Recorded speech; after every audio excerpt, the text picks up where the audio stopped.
Hello, this is Ruth Ann. I'm going to be filming for you a review today of the classic perfume White Shoulders.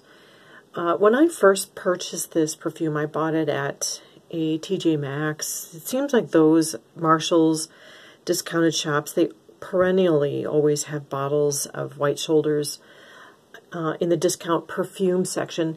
And I had remembered it slightly from childhood. When in the 70s, when I was a little kid, us girls were all really into perfume where I grew up.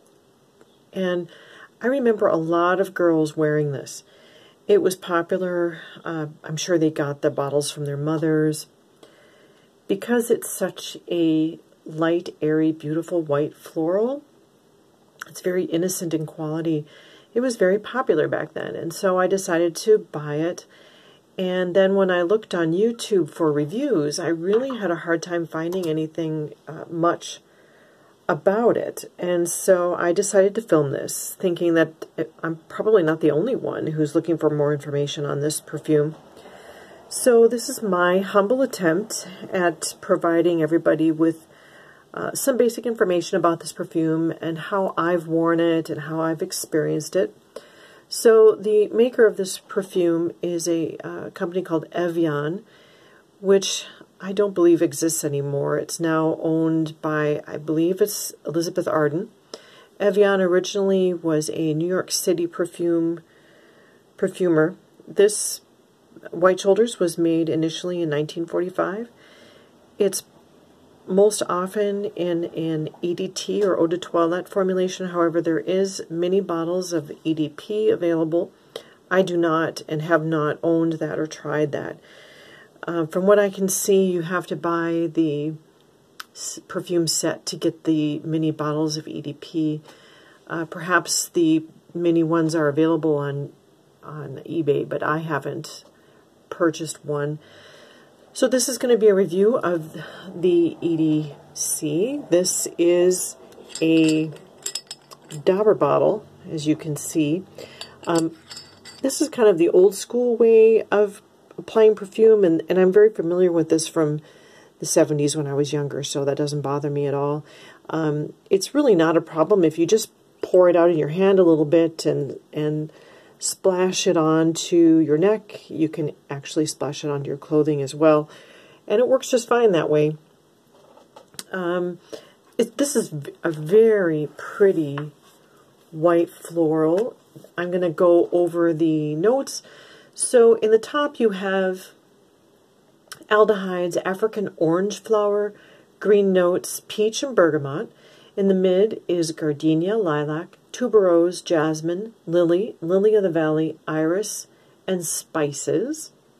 In the base, civet, oak moss, musk, benzoin, sandalwood, and amber. So as you can see, this is a rather complex scent with a lot of notes. When I first apply it, the first thing I smell is honeysuckle. Now, honeysuckle is not in the notes, but I think it's that orange flower that really mimics that kind of when you're out in the country and you get a whiff of honeysuckle. That is what I get in the opening of this. Just a blast of beautiful white florals, and it's gorgeous. The longevity on this is much better than I ever expected. In fact, I put it on in the morning, and oftentimes I sit down in the evening to watch a movie with my husband at 5, 6 o'clock at night, and I'm still smelling it. And I'm always surprised, because I think of this as an inexpensive perfume, so I'm surprised that I'm still smelling it. But it's not strong. It's light, but the longevity is impressive. 6 to 8 hours. The throw for the first couple of hours is probably moderate, and then it goes down to a skin scent after 4 to 5 hours. It's a great value for money. The civet in the base is a little animalic. In fact, it's surprisingly animalic, which is common for these old school type fragrances. But it's not a funky, uncomfortable animalic. It's a very well blended, mild note. And I don't mind civet. It's not unpleasant at all. In fact, this is one of the most mild fragrances you're going to come across with civet in it. Again, it's surprisingly a complex scent. It's clean, pure. This is just happiness in a bottle to me, with this lovely soft floral, which dries down to a warm, animalic, soapy fragrance that's white floral, but is not cheap, even though it is inexpensive.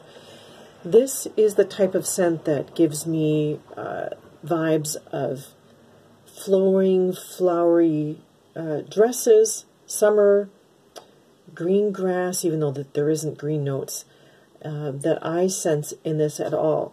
But imagine wearing this flowery white dress and walking through a grassy field, wearing flowers in your hair. This also really gives me vibes of a feminine linen shirt. I often associate perfumes with the clothes that I'm wearing. And again, if I were going out in the summer to a restaurant, going for a walk in the park, I'm not really dressing up, but I'm wearing something nice, something flowy. I'm expecting hot weather. This is exactly the kind of scent that I would wear. A crisp linen shirt, that kind of thing, or a cotton shirt, like an Oxford, nice white kind of a thing that you're going to be wearing on a nice breezy day is where I would wear this fragrance. Great summer wear, very inexpensive, highly recommend if you're just looking for an easy wear white floral. I think that these classic scents that our mothers, grandmothers, great-grandmothers wore deserve some respect and some love. And this does not in any way smell dated, in my opinion. It's something that if Estee Lauder came out with today, people would love it, I think, anyway. So I hope that this was a helpful review. I really enjoyed this scent. If you enjoy it, please leave a comment down below. Give me your opinion of it. How does it wear on you? How long do you think it lasts? I would really love to hear your opinion. And thank you for watching. I'll see you on the next one.